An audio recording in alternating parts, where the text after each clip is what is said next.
జీవితంలో ఓడిపోవు, ఏదైనా ఒక గొప్ప ఆశయం కోసం. కానీ ఓడిపోకు ఒక ఆడదాని స్పర్శ కోసం. రెండు చేతులు కలిస్తేనే చెప్పచ్చు.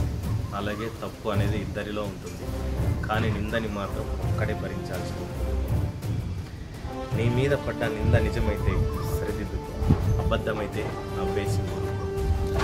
అంతేగాని దారిని పోయే ప్రతి ఎదవకి సమాధానం చెప్పాల్సిన అవసరం లేదు. నువ్వు ఏంటో అన్నది నీకు తెలిస్తే చాలు. ప్రతి ఒక్కరికి సమాధానం చెప్పాల్సిన అవసరం లేదు. దర్శకనా, నీ కష్టాన్ని చూసి ఇంకొకరు నవ్వినా పర్లేదు, కానీ ఇంకొకరి కష్టాన్ని చూసి నువ్వు నవ్వకు.